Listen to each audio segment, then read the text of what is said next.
ಅವಕಾಶ ಸಿಕ್ಕಿದೆಯಾ ಸರ್? ಏನು ಗೊತ್ತಿಲ್ಲಪ್ಪ, ನನಗೇನು ಗೊತ್ತಿಲ್ಲ. ವಾಪಸ್ ಡೆಲ್ಲಿಗೆ ಹೋಗಿ ಬಂದಿದ್ದಾರೆ, ಏನೋ ಒಂದು ಮಾತು ಹೇಳಿದ್ದಾರೆ, ಏನೋ ಮಾತಂಗೆ ಆಗುತ್ತೆ ಖಾತ್ರಿ ಅಂತೆಲ್ಲ ಮಾತಾಡಿದ್ದಾರೆ. ಗೊತ್ತಿಲ್ಲ ನನಗೆ. ನೀವು ಯಾವತ್ತು ಏನು ಕೇಳಿದ್ರು ನನಗೆ ಗೊತ್ತಿರಲ್ಲ. ಗೊತ್ತಿದ್ರೆ 100% ಹೇಳ್ತೀನಿ. ಅವರ ಹೈಕಮಾಂಡ್ ಹಂತದಲ್ಲಿ ಮತ್ತು ಮುಖ್ಯಮಂತ್ರಿಗಳು ಉಪಮುಖ್ಯಮಂತ್ರಿಗಳ ಹಂತದಲ್ಲಿ ಏನೇನು ನಡೆದಿದೆಯೋ ಚರ್ಚೆಗಳು ನಮಗೆ ಅದ್ರ ಬಗ್ಗೆ ಏನೂ ಐಡಿಯಾ ಇಲ್ಲ. ಅವರು ಡೆಲ್ಲಿಗೆ ಹೋಗ್ತಾರೆ ಅಂತಂದರೆ ಹೋಗ್ತಾ ಬರ್ತಾ ಇರೋದು ಸಹಜವಾಗಿ ಹೋಗ್ತಾ ಇರ್ತಾರೆ. ಅದಕ್ಕೆ ಬೇರೆ ಅರ್ಥ ಕಲ್ಪಿಸೋದ್ರಲ್ಲಿ ಏನು ಅರ್ಥ ಇಲ್ಲ ಅಂತ ನಾನು ಭಾವಿಸ್ತೀನಿ. ಗೊತ್ತಿಲ್ಲ, ಎಲ್ಲರಿಗೂ ಆಸೆ ಇರುತ್ತೆ. ಆಸೆ ಈಡೇರುತ್ತಾ ಸಮಯ ಬಂದಾಗ ಅದಾಗುತ್ತೆ. ಅಲ್ಲಿವರೆಗೂ ವೆಯ್ಟ್ ಮಾಡಬೇಕತ್ತೆ. ಇಲ್ಲ, ನಾನು ಅಷ್ಟೊಂದು ಆಸೆ ಪಡೆಯಲ್ಲ. ಯಾವತ್ತು ನಾನು ಮಂತ್ರಿ ಆಗಬೇಕು ಅಂತಲೇ ಆಸೆ ಬೀಳಲ್ಲ. ಅಂದರೆ ಇನ್ನು CM ತಕ ಯಾಕೆ ಕನಸು ಕಾಣಕ್ಕೆ ಹೋಗೋಣ.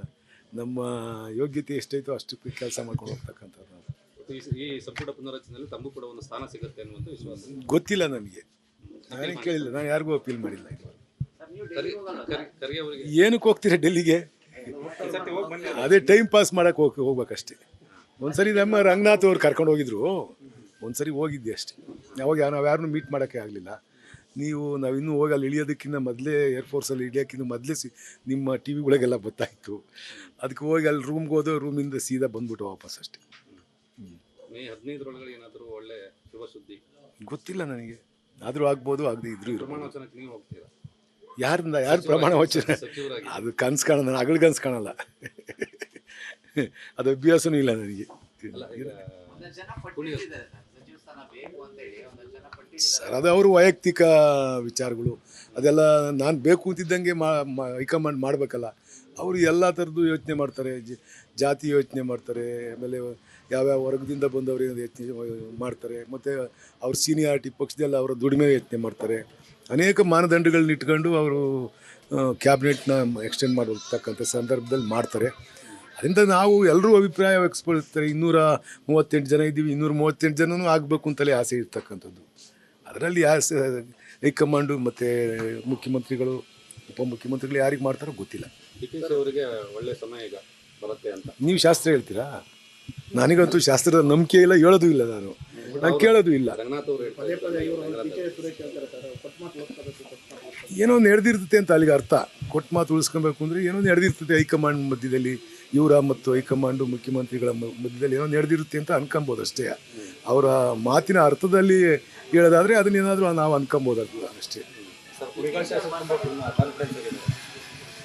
ಗೊತ್ತಿಲ್ಲ, ಅವನಿಗೇನಾದರೂ ಅದ್ರ ಬಗ್ಗೆ ಮಾಹಿತಿ ಇರಬೇಕೇನೋ, ಅದಕ್ಕೆ ಕಾನ್ಫಿಡೆನ್ಸ್ ಆಗಿರ್ತಾನೆ. ನನಗೇನು ಮಾಹಿತಿ ಇಲ್ಲ, ನನಗೇನು ಕಾನ್ಫಿಡೆನ್ಸ್ ಇಲ್ಲ. ಒಟ್ಟು ಪಕ್ಷಕ್ಕಾಗಿ ದುಡಿದವರಿಗೆ ಏನಾದರೂ ಒಂದು ಸ್ಥಾನಮಾನ, ಇನ್ನೂ ಹೆಚ್ಚಿನ ಸ್ಥಾನಮಾನ ಕೊಡಬೇಕು ಅನ್ನುವಂಥದ್ದು. ಅಂದರೆ ಪಕ್ಷವನ್ನು ಅಧಿಕಾರಕ್ಕೆ ತಂದವರಲ್ಲಿ ಇಲ್ಲ. ಆ ವಿಚಾರದಾಗೆ ಮುಖ್ಯಮಂತ್ರಿಗಳು ಎಷ್ಟು ಎಫರ್ಟ್ಸ್ ಹಾಕಿದ್ರು ಅಷ್ಟೇ ಎಫರ್ಟು ಇವರು ಕೂಡ DKಶಿ ಕೂಡ ಹಾಕಿದ್ದಾರೆ. ಇಬ್ಬರ ಹೋರಾಟದಿಂದಲೇ ಇವತ್ತು ಪಕ್ಷ ಅಧಿಕಾರಕ್ಕೆ ಬಂದಿರತಕ್ಕಂಥದ್ದು.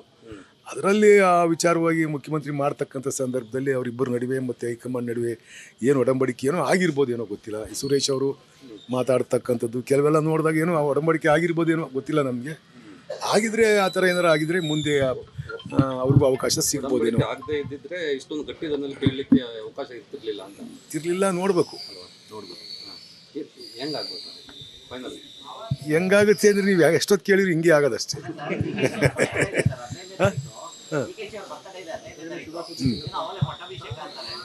ಗೊತ್ತಿಲ್ಲ ಸರ್, ಗೊತ್ತಿಲ್ಲ.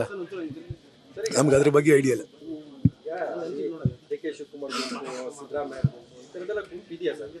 ನನಗಂತೂ ಇಲ್ಲ ಅಂತ ಅನ್ಕೊಂಡಿದ್ದೀನಿ. ನಾನು ಕಾಂಗ್ರೆಸ್ ಗುಂಪು ಅಷ್ಟೇ. ಈಗ ಕೆಲಸ ಬೇಕು ಅಂದಾಗ ಮುಖ್ಯಮಂತ್ರಿಗಳ ತಲೂ ಹೋಗಿರ್ತೀವಿ, ಉಪಮುಖ್ಯಮಂತ್ರಿಗಳ ತಲೂ ಹೋಗಿದ್ದೀವಿ. ಇವರು ಕೆಲಸ ಮಾಡಿಕೊಟ್ಟಿದ್ದಾರೆ, ಅವರು ಕೆಲಸ ಮಾಡಿಕೊಟ್ಟಿದ್ದಾರೆ. ನಾವಿಬ್ಬರು ನಮ್ಮ ನಾಯಕರು ಇಬ್ಬರು ಕಂಡಿದ್ದಂಗೆ ನಮಗೆ. ಅವರಿಬ್ಬರು ನಾಯಕತ್ವದಲ್ಲಿ ನಾವು ಈ ಬಾರಿ ಚುನಾವಣೆ ಎದುರಿಸಿದ್ದೀವಿ. ಪಕ್ಷ ಅಧಿಕಾರಕ್ಕೆ ಬರಲಿಕ್ಕೆ ಸಿದ್ದರಾಮಯ್ಯ ಅವರು ಎಷ್ಟು ಎಫರ್ಟ್ ಹಾಕಿದ್ದಾರೆ ಅಷ್ಟು ಕೂಡ ಇವರು ಹಾಕಿದ್ದಾರೆ. ಅದೇ ರೀತಿ ಅಧಿಕಾರ ಹಂಚಿಕೆ ಕೂಡ ಅವ್ರಿಗೂ ಒಂದು ಅವಕಾಶ ಸಿಗಲಿ ಅಂತ ಏನೋ ಗೊತ್ತಿಲ್ಲ. ಹೈಕಮಾಂಡ್ ಮಟ್ಟದಲ್ಲಿ ತೀರ್ಮಾನ ಆಗೋದು. ಒಂದು ಭಾವನೆ ಇದೆಯಾ ಅಂತ ಯಾರಿಗೆ? ಶಾಸಕರಲ್ಲ, ಕೆಲವರಲ್ಲೆಲ್ಲ ಇದೆ. ಅದು ಇದೆ. ಇನ್ನರು ಚರ್ಚೆ ಮಾಡ್ತಂಥ ಸಂದರ್ಭದಲ್ಲಿ ಆ ಭಾವನೆ ಎಲ್ರಿಗೂ ಕೂಡ ಇದೆ. ಅವು ಸೇರಿದಂತೆ ನಾನು ಚರ್ಚೆ ಮಾಡ್ತೀವಿ ಅಂದಮೇಲೆ ನಮ್ಮದು ಸೇರಿ ಆ ಥರ ಭಾವನೆಗಳು ಇದೆ. ಒಂದು ಚಾನ್ಸ್ ಕೊಟ್ಟರು ಒಳ್ಳೇದು ಅನ್ನೋದು ಎಲ್ಲರ ಭಾವನೆ.